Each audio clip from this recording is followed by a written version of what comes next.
She was standing in her kitchen, 8 months pregnant, squeezing oranges, and her husband walked in and destroyed everything she thought she knew about her life.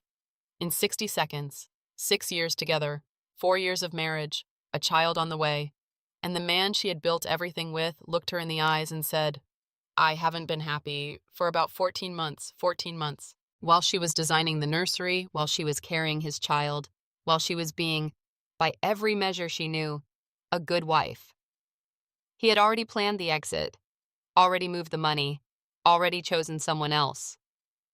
But here is what Grant Whitfield did not know. The platform his entire billion-dollar company ran on, the algorithm, the matching system, the foundation of everything, his wife built it.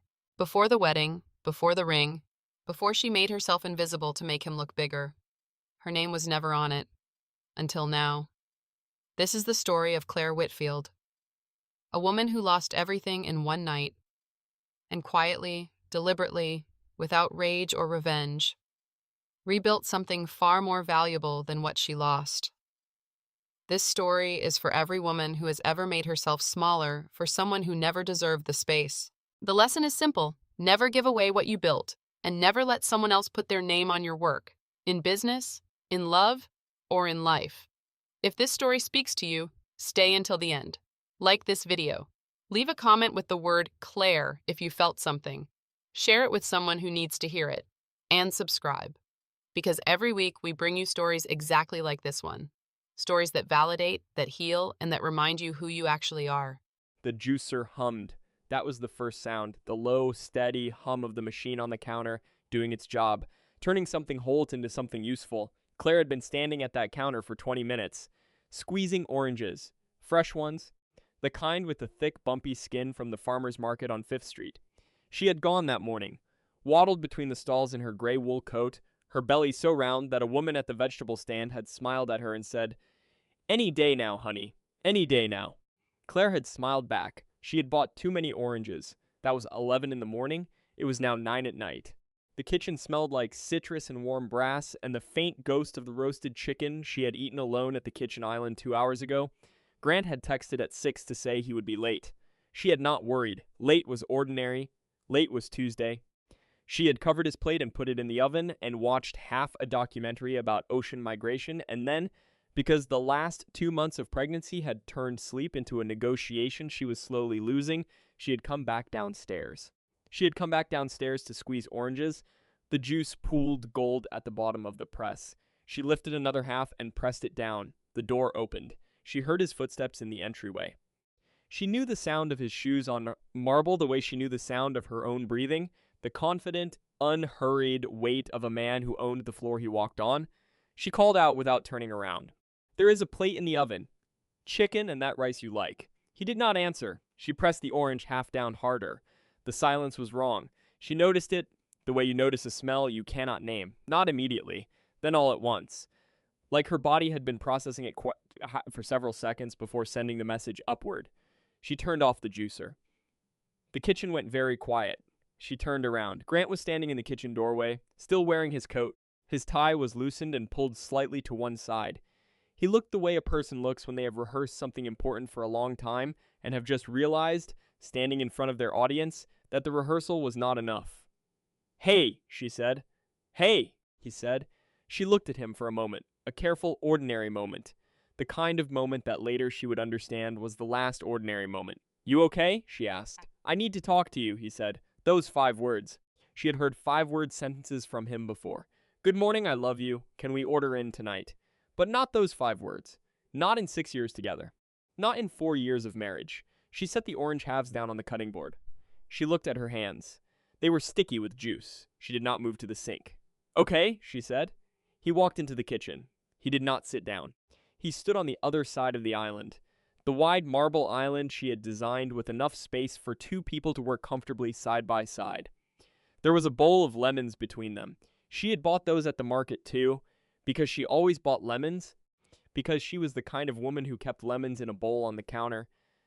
"I have been doing a lot of thinking," he said. She noticed she was holding her breath. She let it out slowly. "I have not been happy," he said. For a while, the orange juice was still pooling at the bottom of the press. She watched it collect. "Grant, I need you to let me finish. His voice was careful, controlled. She recognized this voice. This was his boardroom voice.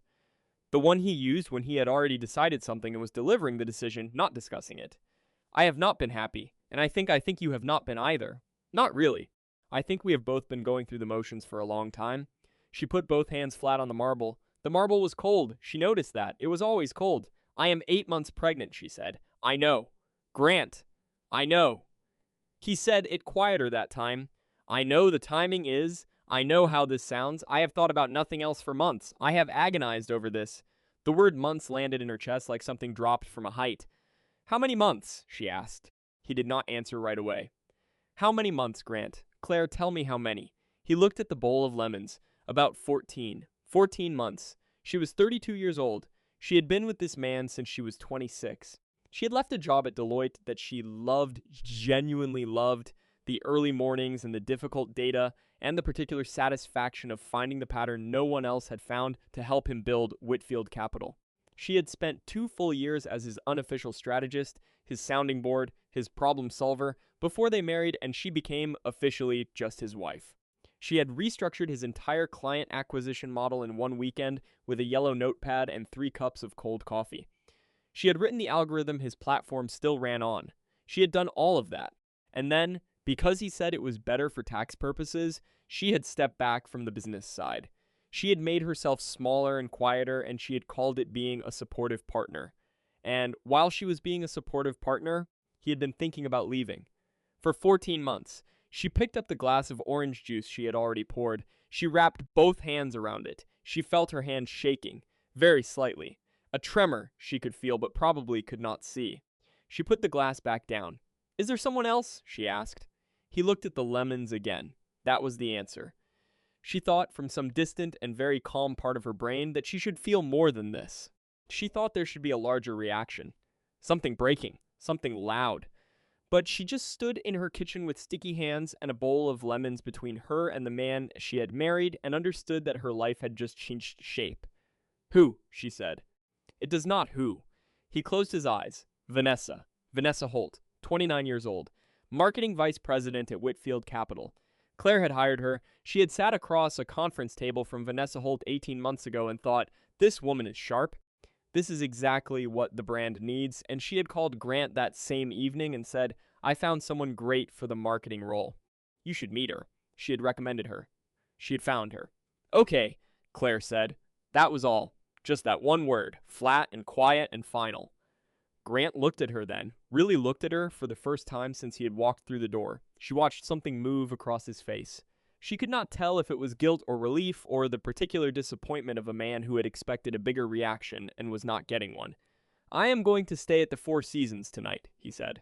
I think some space, fine. Claire, go, she said, quietly, without heat. He stood there another moment, waiting for something she was not going to give him. Then he left. She heard his shoes on the marble, the click of the front door, the sound of his car pulling out of the drive. The house went completely quiet. She stood in the kitchen. The juicer was still on. She turned it off. She walked to the sink and ran the warm water. She pumped the soap twice and worked it into her fingers carefully, between each finger, under each nail. The way you wash your hands when you genuinely mean to be clean. She dried her hands on the kitchen towel. The linen one with the blue stripe. The one they had brought back from that shop in Tuscany on their honeymoon.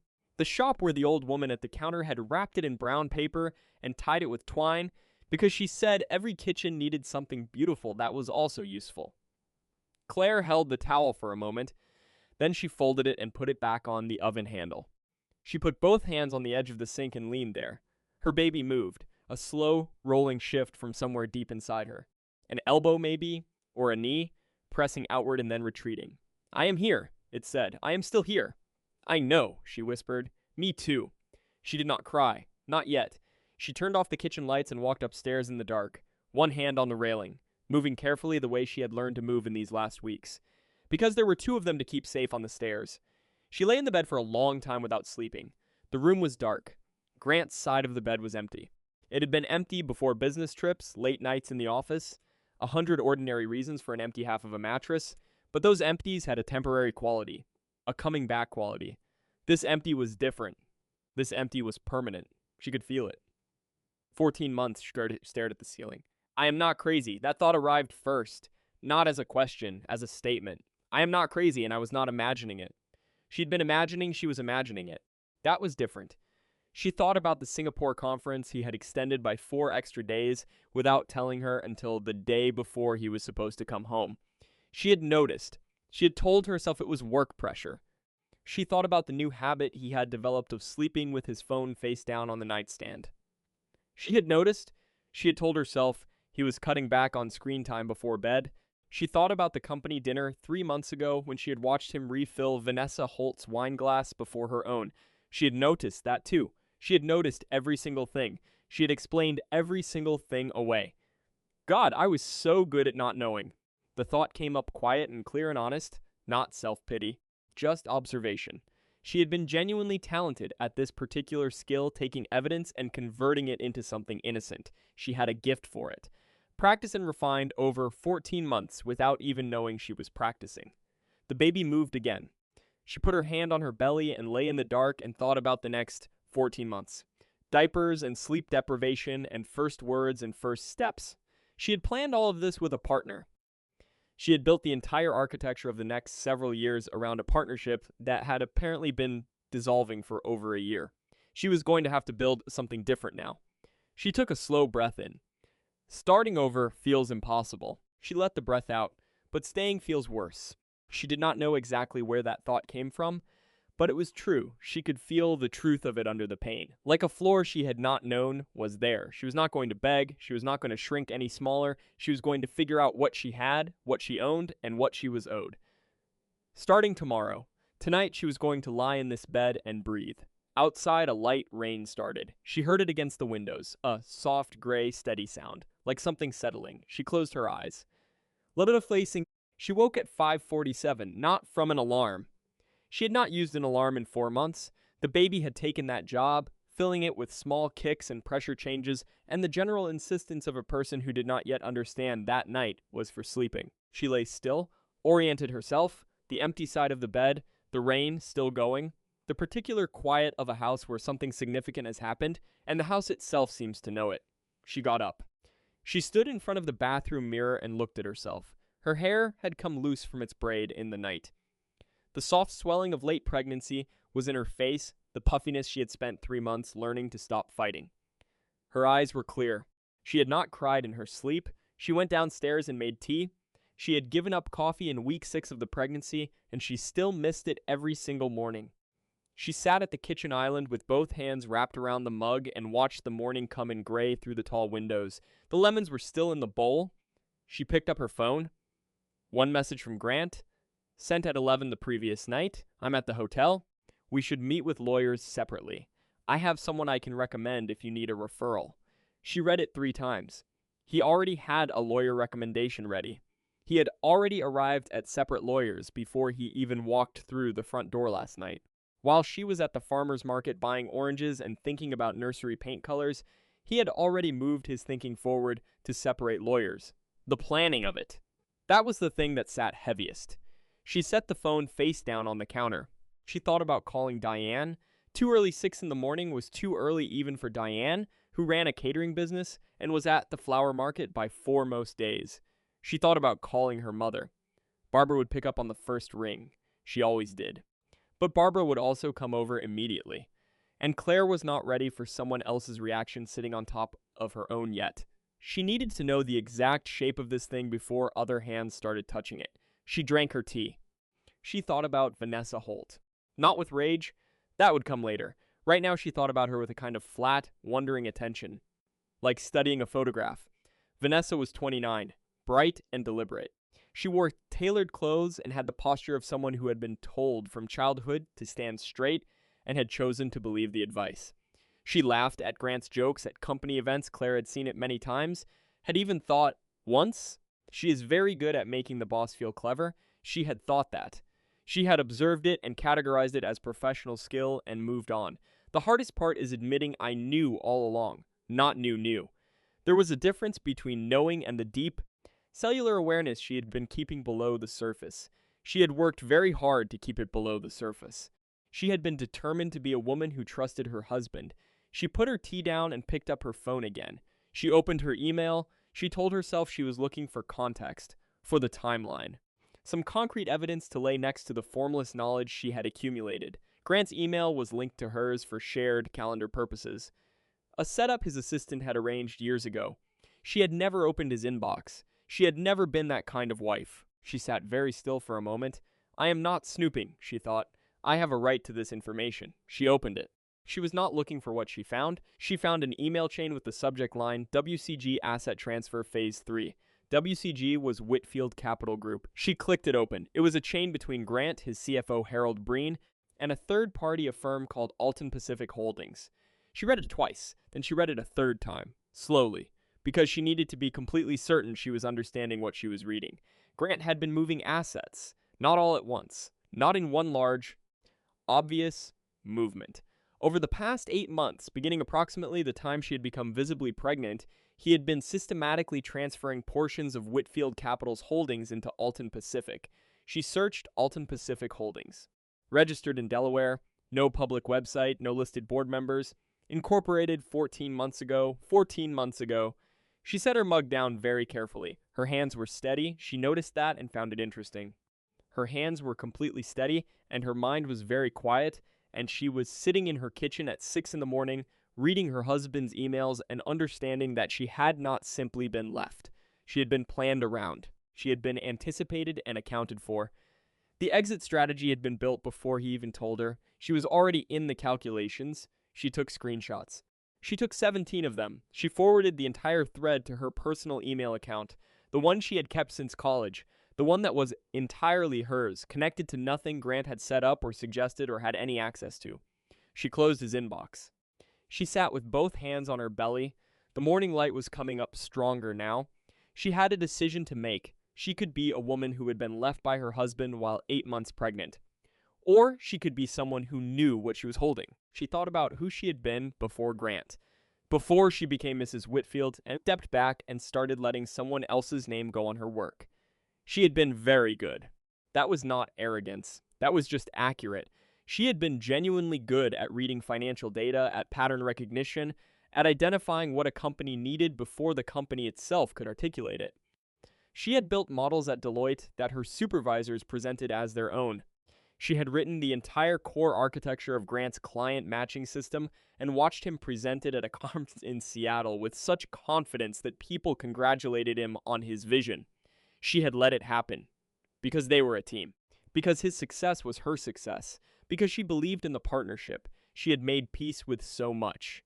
Somewhere along the way, I became invisible. The thought arrived quietly and landed hard. She had been making herself invisible, one careful, reasonable, loving step at a time for years. She got up.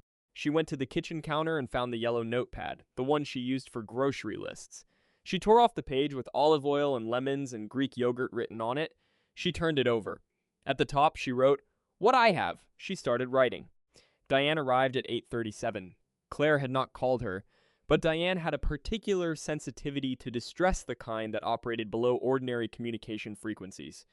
She arrived at the door with a paper bag from the bakery on Clement Street, the almond croissants that Claire had been craving since week 4, and the expression of a woman who already knew something was wrong and had come prepared to receive the information. She took one look at Claire's face. "How long?" she said. "He left last night," Claire said. Diane put the paper bag down on the counter very carefully, as though it were fragile. She pulled out a stool and sat down. She did not immediately start talking.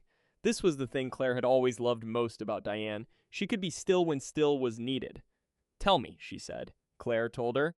She told her about the orange juice and the bowl of lemons and Grant's boardroom voice. She told her about Vanessa. She told her about the asset transfer emails. She told her about the 17 screenshots and the yellow notepad. Diane listened to every word. When Claire finished, there was a pause. Then Diane said, "Honey, I have been biting my tongue for 3 years." Claire looked at her. "I did not want to be that friend," Diane said, "the one who plants a seed. But I saw things. The Christmas party 2 years ago, a few other times." She shook her head once. "I told myself I was wrong. I told myself you were happy." "I told myself the same thing," Claire said. "But you were not wrong," Diane said, "and neither was I." She reached across the counter and put her hand over Claire's. They sat there together for a quiet moment. "Okay," Diane said, "tell me the plan." Because I know you have one. You probably had one by 4:30 this morning. Claire looked at her notepad, still building it. Good. Diane reached into the paper bag and placed an almond croissant directly in front of Claire. Eat first, talk after. So Claire ate and talked, and for the first time since 9 o'clock the previous night, she felt something other than that cold, suspended quiet of shock. She felt the first small, purposeful stirring of something else entirely. Something that felt almost like direction. 3 days after Grant left, Claire's mother arrived. Not announced, just present. A Tuesday morning knock at the door, and Barbara Seaton, standing on the front step with her rolling suitcase and a large container of chicken and white bean soup, and the expression of a woman who had assessed the situation and decided the appropriate response was to be there. Mom, Claire said. I am not staying long, Barbara said. 2 weeks. Maybe 3. She walked past Claire into the house with the confidence of someone who had given birth to the person answering the door and therefore did not require a formal invitation. Claire stood in the open doorway a moment. Something cracked loose in her chest, something she had been holding carefully for 3 days. She felt it give. She closed the door and followed her mother into the kitchen. Barbara had already found the soup container and was opening cabinets looking for a pot. She opened 3 before she found the right one. She filled it at the sink. She did not turn around.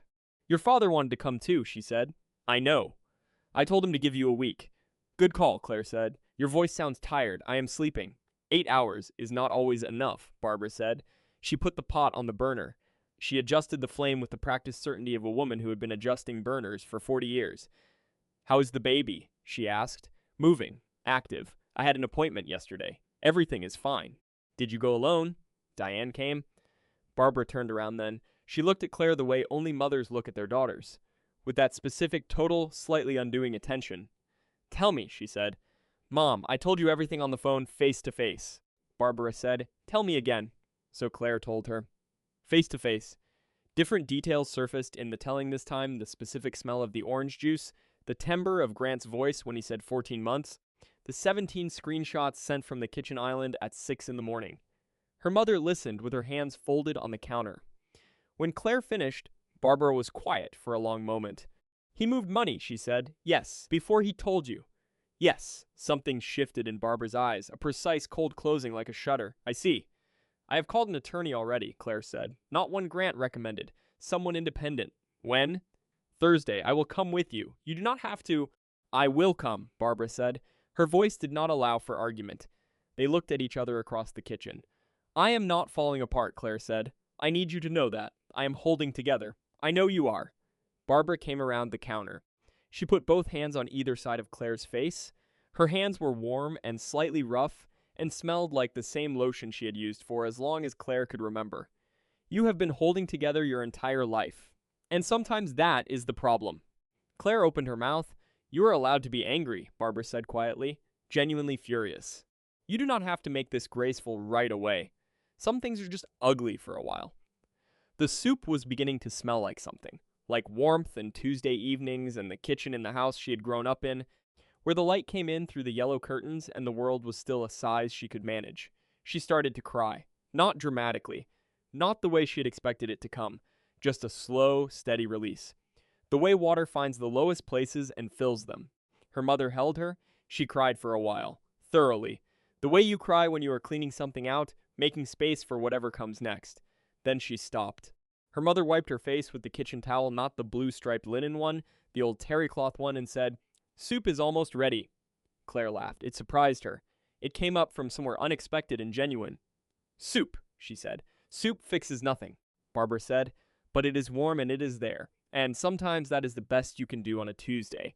The memory flooding started that night. Not in a dream. She was awake. She was sitting in the nursery in the glider she had chosen after testing 14 different models over 3 separate Saturdays. The room was soft gray, the crib assembled, the white dresser stocked with small folded things sorted by size. She sat in the glider and let the memories come. She had been avoiding them for 3 days, keeping herself busy and purposeful and forward-facing. But in the quiet of the nursery, with the city humming softly below and her hands resting on her belly, she let them arrive. The Singapore conference extension. 4 extra days, told to her the morning before his original return date. She had been standing in this same kitchen. She remembered the exact light. The phone, face down. When had that started? She traced it back, sometime in late spring. He had said he was trying to be more present. She had been touched. She had been touched. The birthday dinner where he had been physically present and somewhere else entirely. She had talked about the nursery plans, and he had nodded at his plate. She had noticed. She had told herself he was stressed about the Meridian contract. The fight about money in September, she had suggested they start a separate account for baby expenses. He had said he would handle it. She had pushed back. He had used a particular voice, the patient, slightly condescending voice of someone explaining something to a person who does not quite understand, and she had backed down. She had backed down because it was easier, and because she hated that fight, and because she told herself it did not matter. She ran back through years of moments, re-examining each one, turning each one over, looking at the side she had not let herself look at before. She had wanted the marriage to work. She had wanted it so much that she had developed a very sophisticated system for converting evidence into innocence. She had been unconsciously, consistently charitable in ways that required her to doubt herself. I was being managed, she thought, not always deliberately, but consistently. She did not hate herself for it. That was the surprising thing.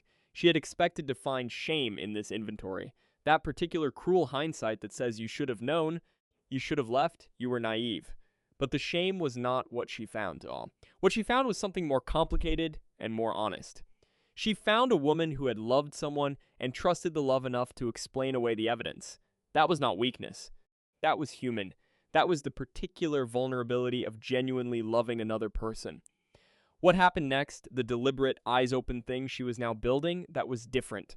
She pulled out her phone and opened a new document. She typed 3 words at the top: the Meridian algorithm. Underneath, she wrote 3 lines. Then she put the phone away because her eyes were tired and the glider was deeply comfortable and the baby was heavy and good. She would come back to those 3 lines. She had a feeling about them. The memories did not stop after that night. They kept surfacing over the following days. While she was eating breakfast, while she was in the shower, while she was lying very still pretending to sleep in the late afternoons when the exhaustion of late pregnancy sat on her like weather. The good memories were the hardest ones. She had not expected that. She had prepared herself for the painful memories, the cold dinners and the turned away back, and the specific loneliness of lying next to someone who was somewhere else. Those she had expected to hurt. But the good memories hurt differently. They hurt with a backward-reaching quality. Like the grief was not just for what she had lost, but for what had been quietly wrong all along without her knowing it. She remembered the first year. They had met at a conference in San Francisco. She was at Deloitte. He was presenting his early concept for Whitfield Capital to a room of potential investors, and he was very good, genuinely compelling, the kind of person whose confidence made you lean forward. She had been seated in the 3rd row. She had thought, that model has a flaw in its matching logic. After the presentation, she had told him exactly that. He had looked at her with an expression she had not expected. Not irritated, genuinely interested. "Tell me more," he had said. That was the beginning. For the first 18 months, they had been electric together. She was the analysis and he was the momentum. She would find the problem and he would build the solution, and it worked. It genuinely worked in the specific way that 2 people with complementary abilities work when they are also in love. She had been happy. That was what made it hard. She had been genuinely happy. The first year of marriage, they had stayed up until 2 in the morning, arguing about expansion strategy and drinking wine at the kitchen island, and she had thought, this is the thing I always wanted. A person who matches me. A partnership. She thought about that now and felt the ache of it. He never loved me, she thought. In the nursery, in the gray room, in the glider. He loved the idea of me. He loved what I could do for him. She sat with that for a long time. Then she corrected it. That is not entirely true, she thought. There was real love. At the beginning. Maybe for a long time. But somewhere along the way, the love stopped growing and I kept investing in it anyway. And he let me. She pulled out the navy blue notepad she had bought specifically for this new chapter of her life. She opened it to the page where she had been building the business model. She read what she had written. The model was real. She could feel its rightness the way she could feel the rightness of the original algorithm, that specific bodily certainty of something that fit. She had built the matching algorithm for Whitfield Capital's platform over one long weekend 4 years ago. She and Grant had been together for 2 years. They had been working on the problem together informally for months. trading emails and ideas across their separate offices, and then one Saturday morning she had woken up at 5 and seen the architecture of it clearly and sat down at her kitchen table and built it. She had sent it to him on a Sunday night. She still had that email. Subject line, here. I think this is it. His reply 20 minutes later, this is exactly it. Claire, this is exactly it. He had presented it to his investors 6 weeks later. No mention of her. She had not minded at the time. They were a unit. His success was hers. She had not minded. She pulled out her own laptop and opened the original files. They were still there, dated, documented, entirely in her own architecture. Her name was nowhere on Whitfield Capital's platform documentation, but it was all over these files. I deserve better than this, she thought. I have always deserved better than this. Her mother found her at the kitchen table at 2 in the afternoon with the laptop open and 3 different legal pads covered in notes and a half-eaten sandwich going dry beside her elbow. Barbara stood in the kitchen doorway and looked at her daughter. You are working, she said. I am, Claire said. On what? On what I have. Claire looked up. Do you want to see? Barbara sat down. Claire walked her through it, the algorithm, the original files, the email chain that established creation and ownership, the business model she was building on top of it. Her mother listened without interrupting. When Claire finished, Barbara was quiet for a moment. You built the thing that runs his company, she said. Yes? And your name is not on it anywhere. No. Barbara put her hands flat on the table. A very deliberate gesture. That ends now. Yes, Claire said. It does. They looked at each other. Something passed between them, the particular communication of 2 women who understand each other's strength in the specific shorthand way of mothers and daughters. Thursday, Barbara said. Thursday, Claire confirmed. She went back to her notes. Outside, a cable car bell sounded in the distance. The city doing its ordinary thing, indifferent to the quiet, significant work being done at a kitchen table in Pacific Heights. That evening, Grant called. She was in the bathtub. The best she could manage at 8 months was sitting in warm water with her knees up. She had been doing it every evening. It helped with the aching in her lower back. It helped with everything. Actually, the warm water and the quiet and the 30 minutes of not being required to be anything. His name appeared on her phone. She let it ring twice. 3 times. She answered. Hey, she said. Hey. He sounded tired. He probably was tired. She wondered briefly what his days looked like now. Then she decided that was not her concern anymore. How are you feeling? Fine. Baby is fine. Good. A pause. I wanted to talk about the house. She had been expecting this. What about it? She said. I think it makes sense for you to stay there until after the baby comes. Obviously. And then after that, we should talk about what makes sense going forward. That is very generous of you, she said. Given that it is my house, too. A small silence. Of course, he said. I only meant the logistics. We will handle logistics through our attorneys, Claire said. That is what they are for. A longer silence. You have an attorney already? Yes. Who did you someone independent, she said. Not your recommendation. He was quiet. She heard the particular quality of his silence when he was recalibrating. She knew that silence very well. Okay, he said. My team will reach out. Fine. Claire. His voice shifted. Softer. The voice she had trusted for 6 years. I want to do this well. For the baby's sake, I want us to be all right. She thought about the Alton Pacific transfers. 14 months of careful, quiet preparation. All that planning while she slept beside him. We will be all right for the baby, she said. I will make sure of it. She ended the call. She lay in the warm water. I know what I have, she thought. He does not know yet how much that is. The water was still warm. The house was very quiet. She stayed in the tub until the water went cold, which took longer than expected. Thursday. Preston Avery's office was on the 14th floor of a building on California Street, and it looked like exactly what it was, the office of a woman who handled situations that other people could not handle quietly. Dark wood and good light. Bookshelves that had been actually read. The quiet authority of useful competence. Preston herself was 50, compact and precise. Reading glasses on a silver chain. She had a way of asking questions that felt almost casual, almost conversational, until you realized that in the first 12 minutes, she had extracted everything she needed and organized it in a way you had not managed in 3 days of trying. Claire liked her immediately. She sat across the desk with her mother in the chair beside her and laid out everything. The screenshots, the asset transfer chain, the timeline she had built, the yellow notepad, the original algorithm files on her laptop. Preston read everything. She did not rush. When she looked up, she set her reading glasses on the desk. Alton Pacific Holdings was incorporated 14 months ago, she said. Yes, Claire said. The first transfer occurred the same month. Yes. Who owns Alton Pacific? I have not been able to confirm it, Claire said. I think it is Grant, or someone controlled by him.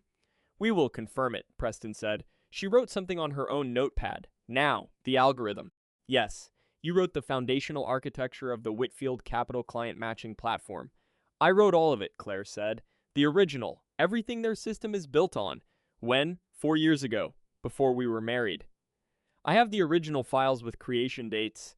I have the email chain between myself and Grant in which I sent him the completed work. I have his reply confirming it was exactly what he needed. Preston looked at her over her reading glasses. You have all of this? Yes. You maintained a personal archive? I always kept my own copies of my own work, Claire said.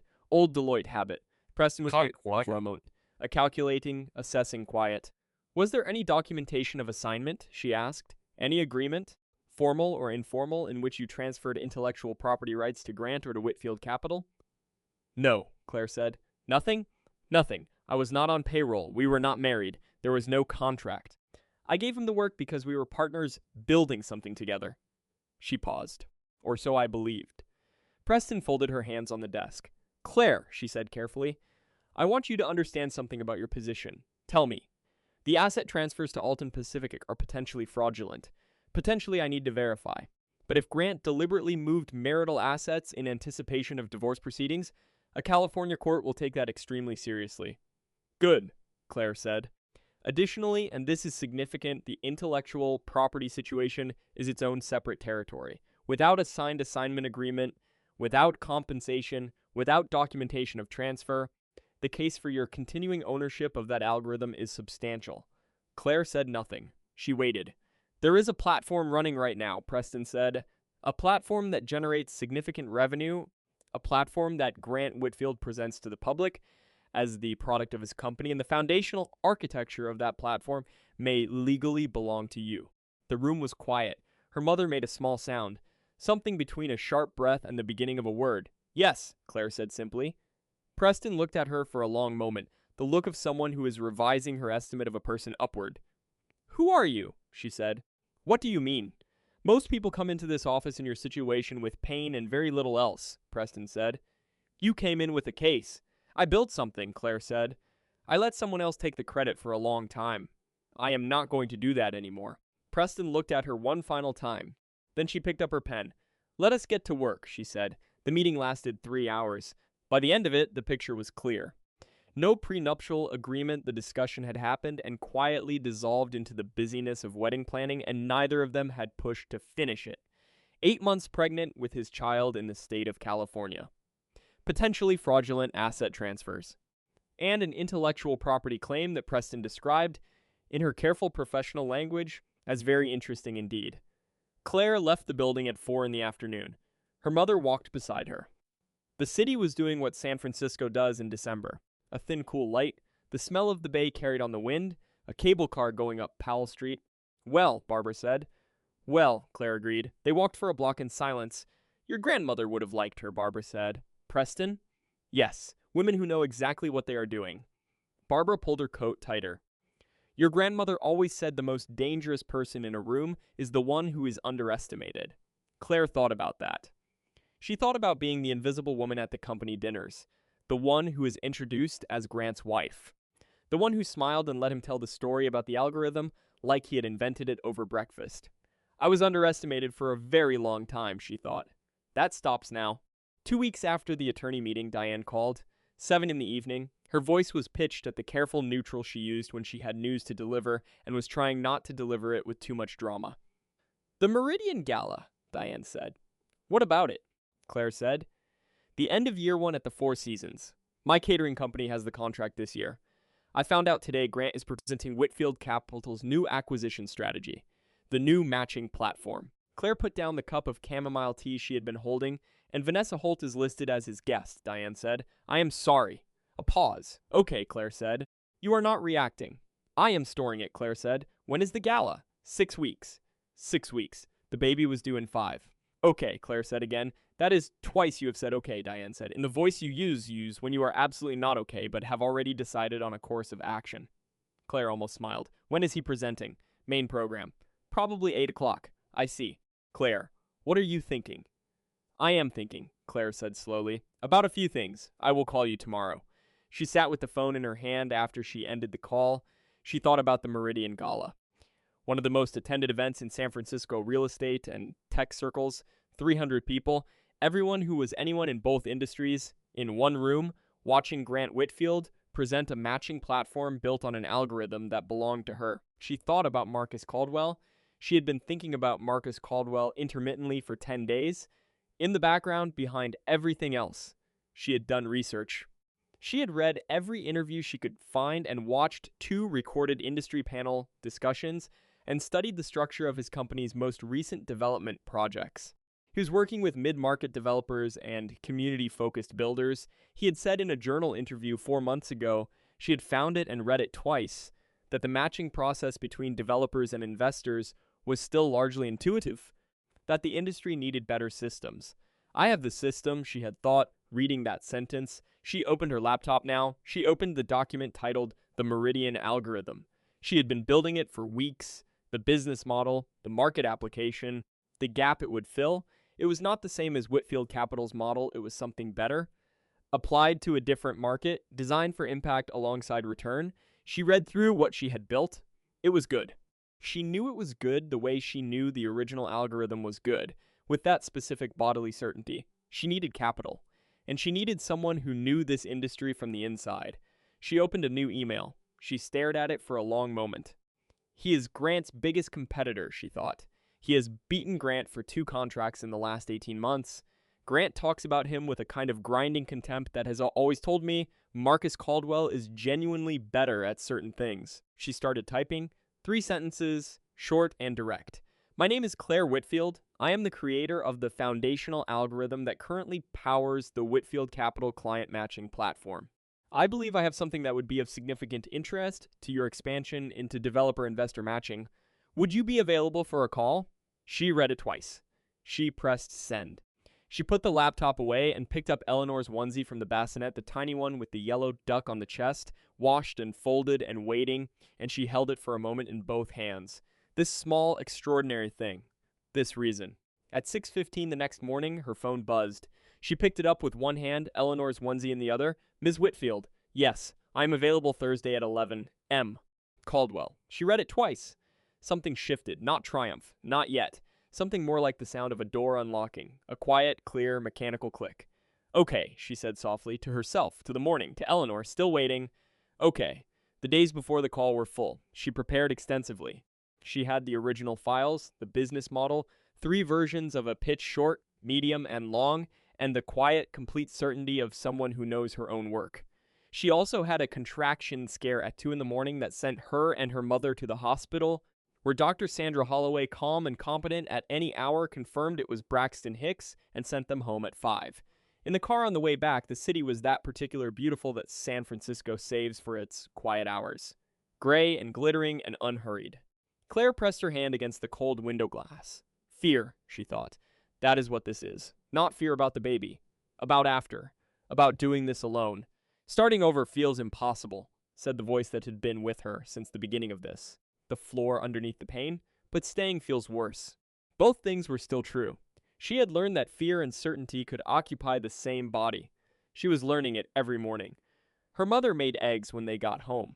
They ate at the island in the 5:30 morning quiet, saying very little. The light came up properly around 6:15, yellow and real.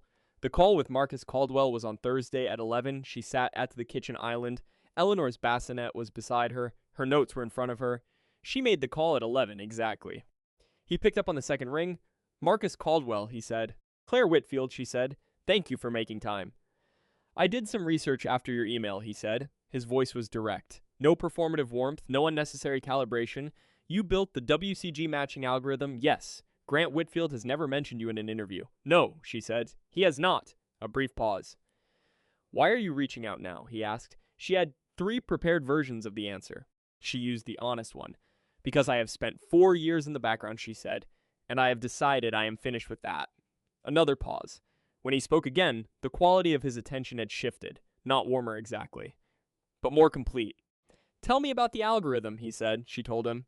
7 minutes, no interruptions. He did not redirect or condescend or reach ahead of her.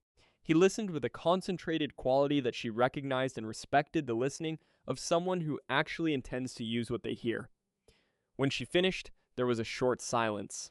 The Meridian portfolio has a gap that looks exactly like what you are describing, he said. I know, she said. You have studied our portfolio extensively. A longer silence. I think we should meet in person, he said. I agree, she said. How soon? She looked at Eleanor in the bassinet. 11 days old, her eyes unfocused and ancient and completely trusting. 2 weeks, Claire said. My assistant will reach out. The call was 23 minutes long.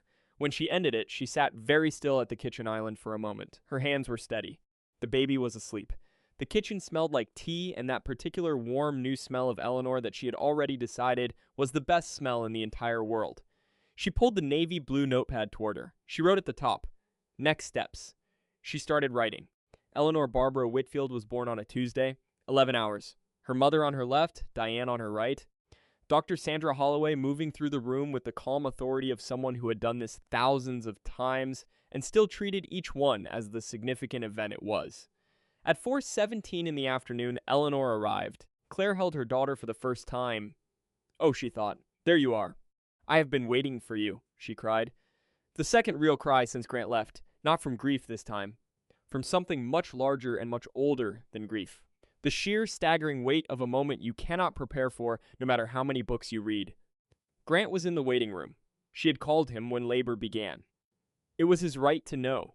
She had made a promise to herself about doing this well for Eleanor's sake, and she intended to keep it. When she was cleaned up and Eleanor was in her arms, she had the nurse bring him in. He stood in the doorway.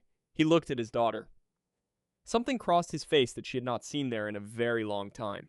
Something unguarded and uncalculated. She is beautiful, he said. His voice had a roughness in it. Yes, Claire said. Can I come in? She said. He sat in the chair by the bed. She placed Eleanor in his arms, carefully, the way you hand someone something irreplaceable.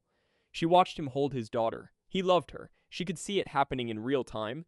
His face went completely open, the particular unguarded expression of a person who is feeling something they cannot perform or manage. Pure, undiluted love. That part is real, she thought. It did not change anything about the marriage.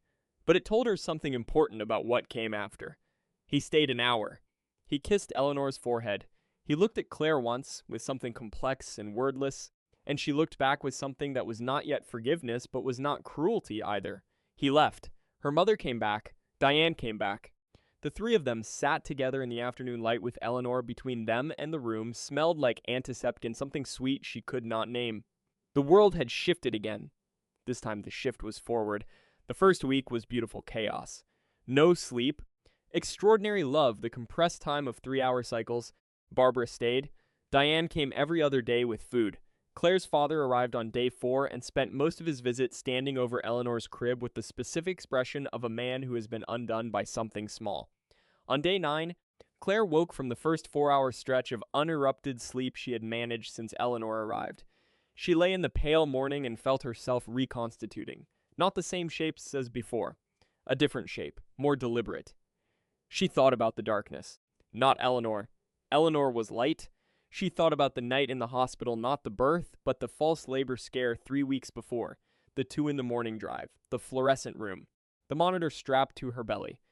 She thought about sitting in the passenger seat on the way home as the city came up gray and beautiful in the pre-dawn, and the fear that had arrived. Not fear about the baby. Fear about after. About doing this alone. That had been her darkest moment.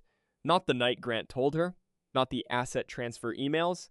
The hospital waiting room at 3 in the morning with her mother beside her, and the specific knowledge that regardless of how many people loved her, the inside of this experience was something only she could carry. I was completely alone with it, she thought, even with my mother right there. She had been alone with it and she had not broken. That mattered. She sat up in the bed. She reached for the navy notepad on the nightstand. She opened the laptop. She opened the Meridian algorithm document. She had not touched it in 2 weeks.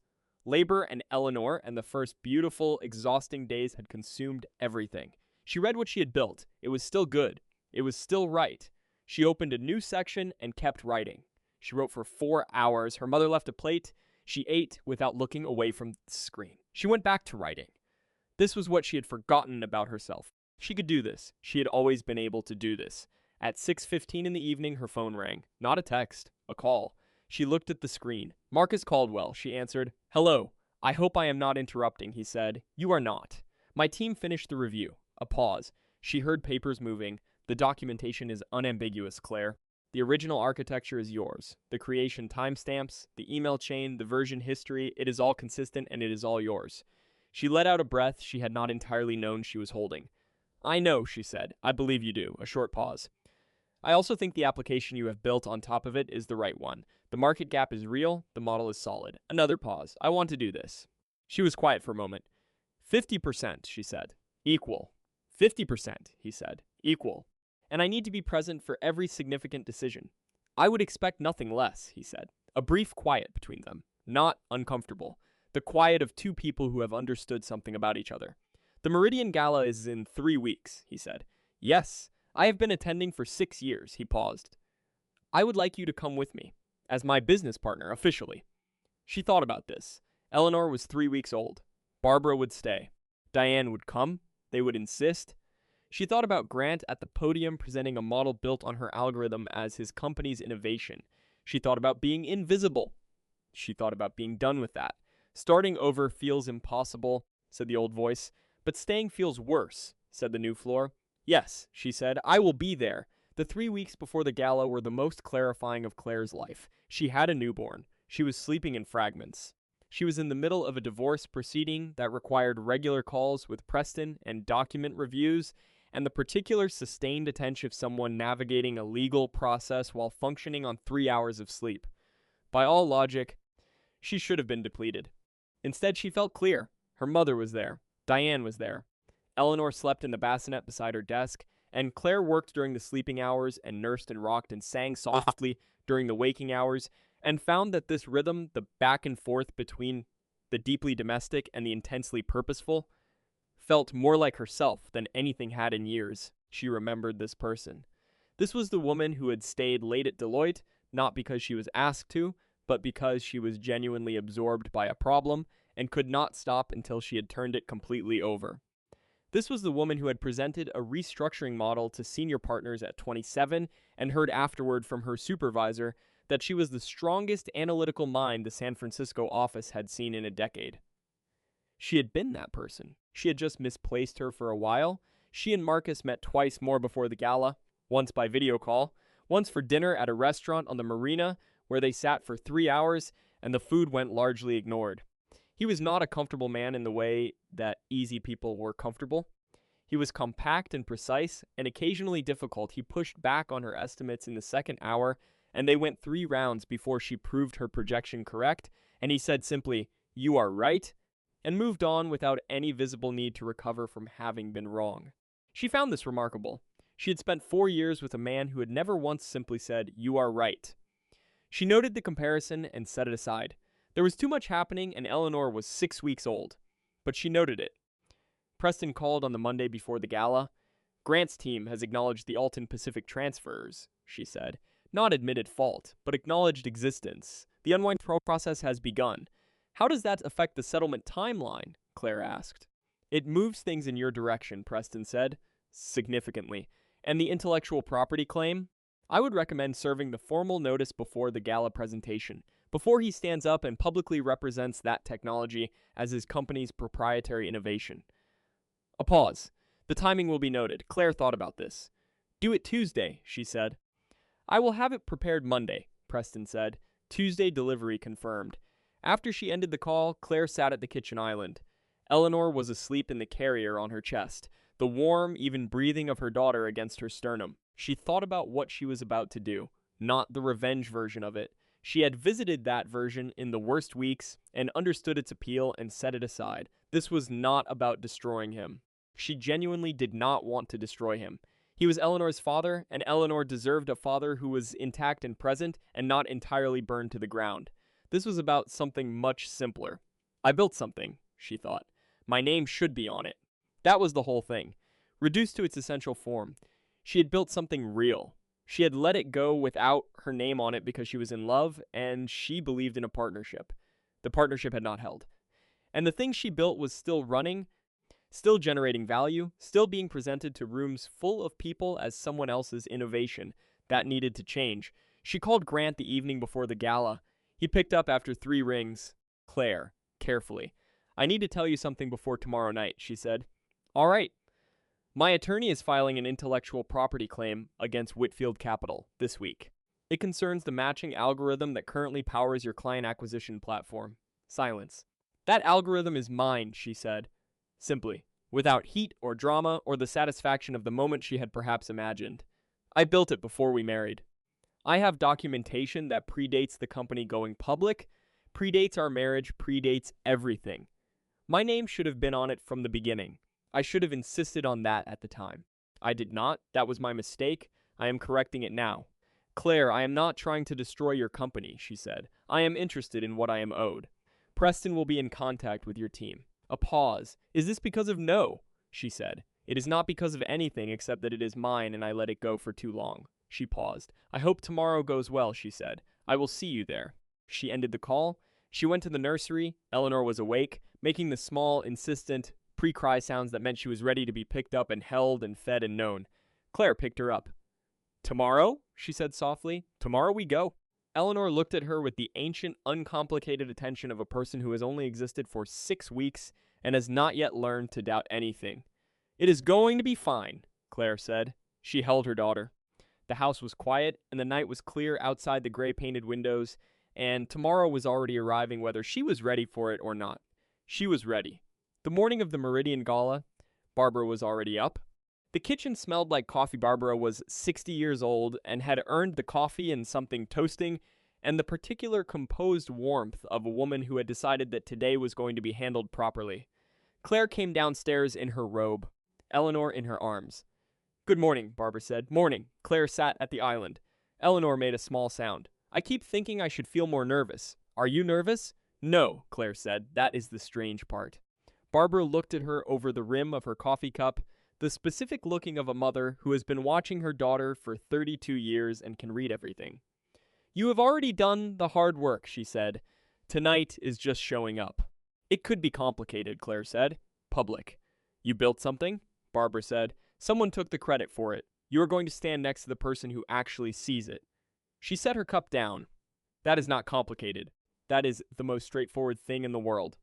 Claire absorbed this. She looked at Eleanor, who was regarding the kitchen with the broad, philosophical attention she applied to everything new. "I am leaving her with you and Diane," Claire said. "Obviously. I will be home by midnight. Eleanor and I will be completely fine." Barbara said this with the calm certainty of a woman who had already made her calculations. "Go. Do the thing." Diane arrived at 4. She stood in the doorway when Claire came downstairs ready and looked at her for a long, quiet moment. Claire wore midnight blue, her hair was up, her grandmother Eleanor's pearl earrings small and perfect and real. She looked like herself. Not the diminished background version, the original version. Diane's expression did something complex. "What?" Claire said. "Nothing." Diane shook her head. "You look like the version of yourself that walked into the Deloitte partner meeting at 27 and made 3 VPS feel like they had done their homework wrong." Claire said nothing. "Grant is going to lose his composure entirely," Diane said. "That is not the goal. No, but it is going to happen." They looked at each other. "Eleanor is fed," Diane said. "We are going to watch bad television and eat everything in your refrigerator, and we will absolutely be here when you get back." She paused. "Go be amazing." "Thank you," Claire said. "Thank me tomorrow. Tonight just go." Marcus's car arrived at 5:45. He got out to meet her on the front step. She had not expected that. It was a small gesture, but it was the kind of small gesture that people make when they mean it, rather than when they are performing it. He wore a dark suit, no ceremony about it. He looked at her directly, the same direct attention she had noticed in every interaction with him, not at the evidence of a recent baby or a recent upheaval. At her face. "Ready?" he said. "Yes," she said. He offered his arm. Formal and uncomplicated. They were arriving as business partners. This was the appropriate context. She took it. The car was quiet as the city moved past them. The evening light was coming in low and golden over the bay. She thought about Eleanor at home with Barbara and Diane and felt the anchor of it, all that love and safety surrounding her daughter while she went to do this necessary thing. "How are you feeling?" Marcus asked. "Strangely good," she said. "Not strangely," he said. "The preparation is done. Tonight is just clarity." She looked at him. How many times have you been in something like this? Not quite like this, he said. He paused, but analogous. When the work is real, the rest of it is just theater. You do not enjoy these events, she said. No. The corner of his mouth moved, but I find them useful. That is the least enthusiastic endorsement of a social event I have ever heard. I am not enthusiastic at industry events in general, he said. You have been fairly engaged in our meetings. A brief pause. You are different from industry events, he said. Simply without elaboration, she looked out at the bay. She did not say anything, but she felt something. Quiet and clear. Like a frequency she had forgotten she could receive, coming through, the Four Seasons Grand Ballroom, 300 people. The specific ambient sound of ambition and money and careful presentation, polished shoes on polished floors, the crystalline percussion of expensive glassware, flowers everywhere. The Meridian Property Group understood occasion. They walked in at 6:15. She felt the room shift. Not dramatically. This was not a film. But she felt the subtle, precise recalibration that happens when two unexpected people appear together somewhere they were not predicted to appear. The slight hesitation in nearby conversations. The double takes disguised as casual glances. She knew what they were seeing. Marcus Caldwell, who never brought guests to anything, arriving with a woman publicly identified in real estate circles as Grant Whitfield's estranged wife, and the subject of a recently filed intellectual property claim against his company. She had told herself she was not here for theater, and she was not. She was here because this was her industry. It had always been her industry. She was reclaiming her place in it, but she was also not going to pretend she did not feel the room. Within 4 minutes, they were approached by Theodore Marsh, 62, founding partner of Meridian Property Group, had known Grant for 15 years. He was looking at Claire with an expression that was working very hard to remain neutral. Marcus, he said. Then, Claire Whitfield. Claire of Caldwell Whitfield Partners, Marcus said. Smooth and definitive, like something being placed into the public record. We have launched a new venture. Theodore blinked. I did not know you would be here tonight, he said to Claire. I almost was not, she said pleasantly. She saw Grant at 6:47. He was standing near the presentation stage in a group of 4 people. Vanessa Holt was beside him in a red dress, laughing at something. He looked successful and composed and entirely in his element. He was wearing the particular confidence that she had once found compelling and now recognized as a performance he had been running for years. He turned. Some instinct or peripheral awareness brought his gaze across the room. He found her. She watched the stillness arrive in him, the specific stillness of a man who has encountered something he did not anticipate and is now very rapidly recalculating. She held his gaze. She did not smile. She did not lift her chin. She did not perform anything at all. She simply looked at him, the way you look at something you have fully measured and are no longer afraid of. Then she turned back to her conversation. She spoke with Lucretia Vance for 22 minutes. Lucretia was the director of a community housing nonprofit in Oakland, 61. She had been trying to connect with the right investors for 2 years. She had been passed over and sidelined and redirected by people who did not understand the market she was working in. She and Claire talked. By the end of it, Claire had Lucretia's card and had said, "Call me next week. I believe we can help each other." Lucretia looked at her like someone who has been waiting for exactly this conversation and had begun to believe it would never arrive. Marcus found her elbow in the crowd. A brief, steering touch. "The presentations are starting," he said quietly. They found their seats. Grant was the 4th presenter. He walked to the podium with the ease of a man who is comfortable at podiums. He thanked the Meridian team. He talked about the evolution of Whitfield Capital's model. He talked about innovation and vision and his team's commitment to the industry. He said proprietary architecture twice. He said foundational innovation once. He said our team's work 3 times. Claire sat and listened. She felt not the sharp, wrenching pain she had half expected. Something quieter, sadder in a cleaner way. He was someone I loved, she thought. That was real. And he made choices I cannot come back from. Both of those things are true at the same time. Marcus slid a business card across to her. He had written something on the back. She looked at it. Proprietary architecture. His attorney is going to find that phrase very interesting. She almost laughed. She covered it. She took the card and wrote on the other side, "Preston says thank you." He read it. This time he actually smiled, small and genuine, in the corner of his eye. Grant appeared after the presentations. She had known he would. There was no version of this evening in which he did not. He came toward them through the crowd with the particular walk of a man who has decided to take the situation by its terms. He looked at Marcus. He looked at her. Claire, he said. Grant. I did not know you were coming tonight. I know, she said. A pause. She could see him calculating, running scenarios. Is this are you and Marcus business partners? Marcus said. Simply and finally the way you close a door. Grant's jaw tightened.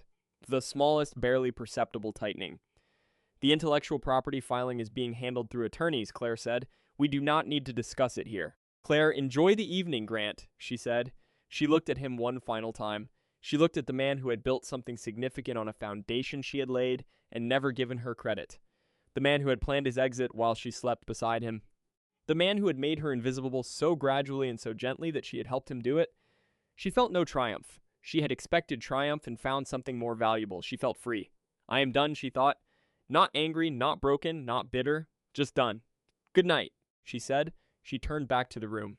The room that was hers now, too. She was home by 11:30. The house was warm. Eleanor was asleep. Barbara was asleep. On the kitchen counter, there was a note from Diane on a yellow notepad page, her own grocery list notepad, the same kind Claire used. The note said, all good. Eleanor fed at 10. You were magnificent, I assume. I was not there, but I absolutely assume. Claire stood in the kitchen in her coat. She was not ready to take it off yet.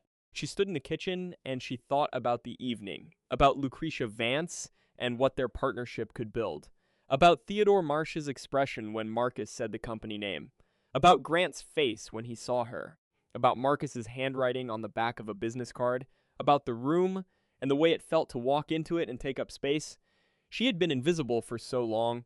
She had been invisible and she had called it support. She had called it partnership. She had called it love, in the specific form that love takes when you make yourself smaller so another person can seem larger. One careful, reasonable, loving step at a time, until she was barely taking up any space at all. The prison door was unlocked all along, she thought. I was my own warden, not from weakness. She wanted to be honest about this, standing in her kitchen at 11:30 with the city quiet outside and her daughter asleep upstairs. Not from weakness. From love, and from the particular blindness that genuine love creates, and from years of being told in 100 small ways that her contribution was valued, but her name was not necessary. She had believed it. She was done believing it. Her phone buzzed on the counter. Marcus, good work tonight. Get some sleep. Call me Monday. She wrote back, agreed, and thank you. She put the phone down, picked it up again when it buzzed. Don't thank me? You did the work? I just showed up. She read that 3 times. I just showed up. The most fundamental and underrated thing, just showing up. Being present for the thing that matters. Not managing it from a distance or engineering it from behind someone else's name. Just showing up. She put the phone down, took off her coat, hung it on the hook by the door. She went upstairs. She looked in on Eleanor, asleep in the bassinet, making the small, definitive breathing sounds of someone who takes rest very seriously.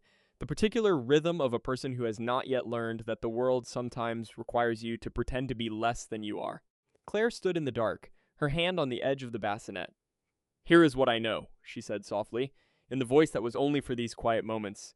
The world is going to try to make you small, not always with bad intentions, but consistently, and you can let it.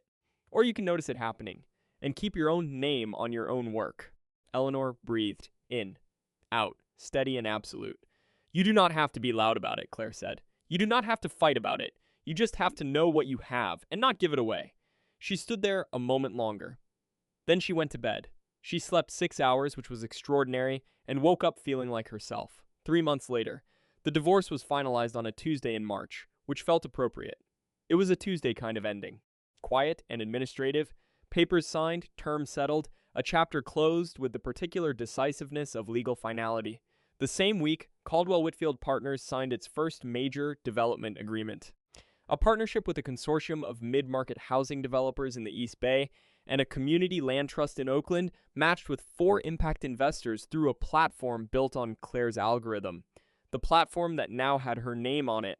The matching system that bore her intellectual signature in every line of its architecture and was finally formally documented as hers. Her name was on the patent. Her name was on the company. Her name was in the press release that went out on a Wednesday morning and landed in inboxes across the real estate and technology industries and caused the kind of quiet, significant stir that happens when something that was hidden is made visible. The San Francisco Business Journal ran a profile in their spring technology section. The headline read, the algorithm behind Whitfield Capital and the woman who actually built it. The photograph was Claire at her desk, Eleanor in a carrier on her chest, laptop open in front of her, looking at the camera with the expression of someone who has decided to take up space and is not apologizing for it. Diane saw the profile and called immediately. "Professionally devastating," she said. "That is the phrase I am using. Professionally devastating." "Thank you," Claire said. "Do not thank me. I did not take the f. I just accurately described it." Preston sent a bottle of wine and a handwritten note. "It was a pleasure. You did the hard part. Call me if you need me." The divorce settlement had been comprehensive. The Alton Pacific transfers had been unwound by court order, 8 months of hidden asset movement, reversed by a judge who used the words deliberate and premeditated in his ruling. The picture of what Grant had been doing while Claire was building a nursery and sorting tiny onesies by size was now part of the public record. The intellectual property claim had resolved into a licensing agreement. Whitfield Capital could continue using the platform they needed to. It was fundamental infrastructure at this point, but they paid for it. Formally, contractually, with her name on the agreement. The payment went to Claire. Grant had not contested the licensing terms.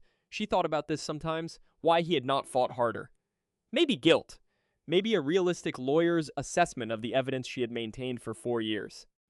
Maybe something more complicated, the particular accounting that people do when they finally see the full picture of what they have done. She did not need to know the reason. It was enough that it was done. Eleanor was 3 months old and had recently discovered her hands.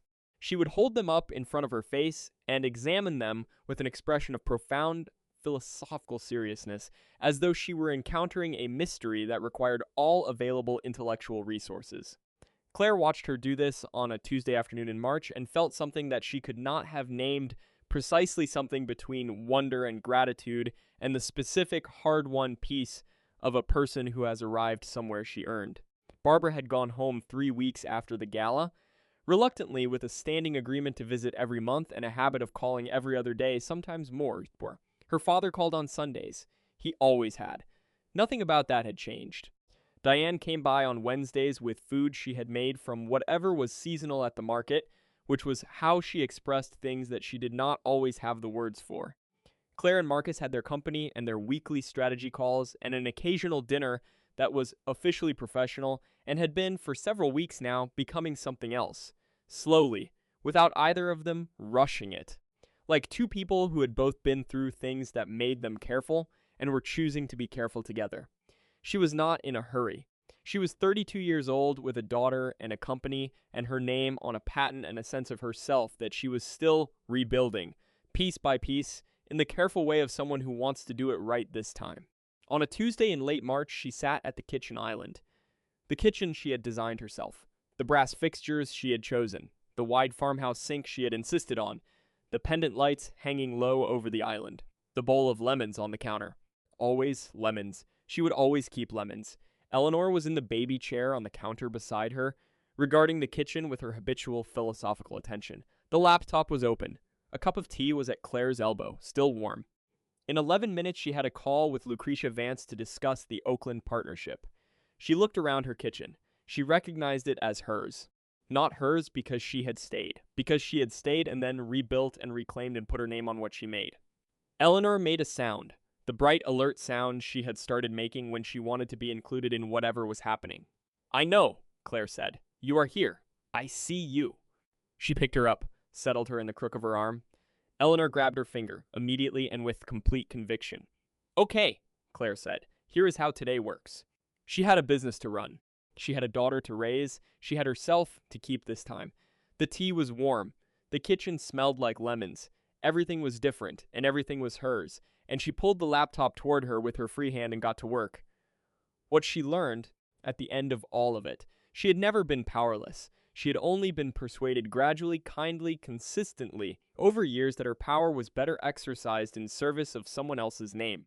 That the most loving thing she could do was make herself smaller so the partnership could look a certain way, that her contributions were valued, but her name was not necessary.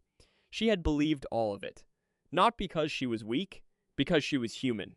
Because she loved him, and love creates a particular kind of necessary blindness, and she had been willing to be blind for a long time. The day she stopped being willing was the day he told her the truth without meaning to. not the truth about Vanessa. That was one truth.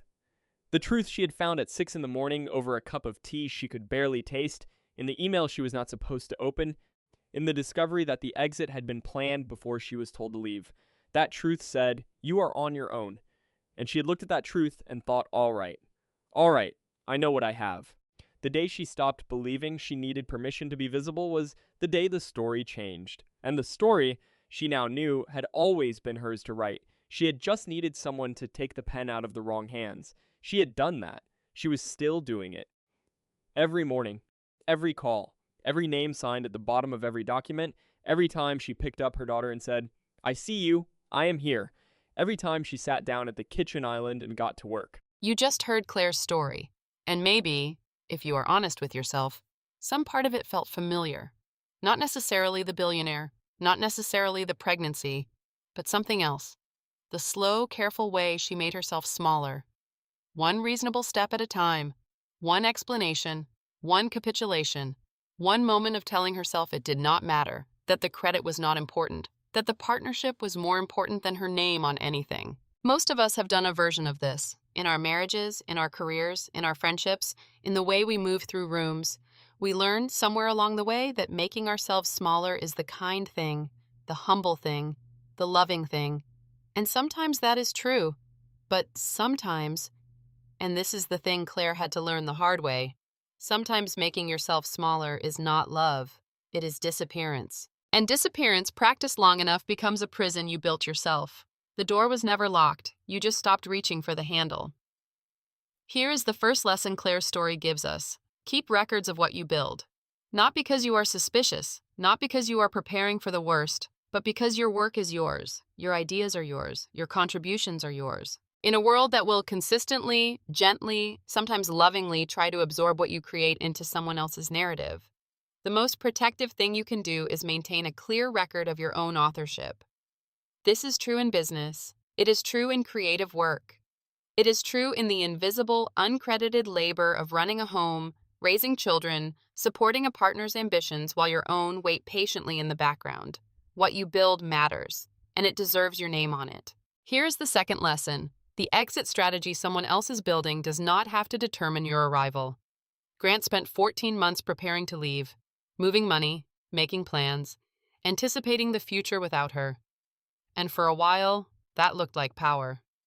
But Claire spent those same 14 months, without knowing it, accumulating something far more durable: records, skills, the specific, quiet, unshakable knowledge of her own capability. She did not plan for betrayal. She just never stopped being herself, even when she was trying very hard not to take up too much space, and when the moment came, she had everything she needed, not because she was lucky, because she had never entirely stopped knowing who she was. Here's the third lesson, and perhaps the most important one. Starting over is not failure, it is accuracy. There is a version of Claire's story where she stays, where she explains away 14 months of evidence, where she prioritizes the shape of the life she had planned over the truth of the life she was actually living. Many people choose that version, and there is no judgment in that. Staying is sometimes the brave thing. Leaving is sometimes the braver thing. Only you know which is which in your own life. But Claire's story asks us this: what are you currently explaining away? What evidence have you been converting into innocence because the alternative is too large to look at directly? And is the prison you are living in one that someone else built? Or one you have been maintaining yourself, one careful, loving, self-erasing brick at a time? The hardest part is not leaving, Claire thought, near the end of everything. The hardest part is admitting I knew all along. If you know something, if that deep cellular awareness is trying to reach you, you do not have to act on it today. But you are allowed to stop arguing against it. You are allowed to know what you know. And the final lesson, the one the story saves for last. Joy after loss is not betrayal. Claire did not end her story in bitterness. She did not end it in triumph over Grant, or in satisfaction at his consequences, or in the particular pleasure of watching someone get what they deserved. She ended it in her kitchen, with lemons in a bowl, with her daughter on her arm, with work to do that had her name on it, with a man beside her, not rushing, not performing, not requiring her to be smaller than she was, who had simply said, "You did the work. I just showed up." That is what healing looks like. Not dramatic, not instant, just a Tuesday afternoon in March, and the quiet, revolutionary act of sitting down at your own table, in your own life, and getting to work. Wherever you are tonight, whatever version of Claire's story you are living, know this. You are not crazy. You know what you see. You deserve better than invisible.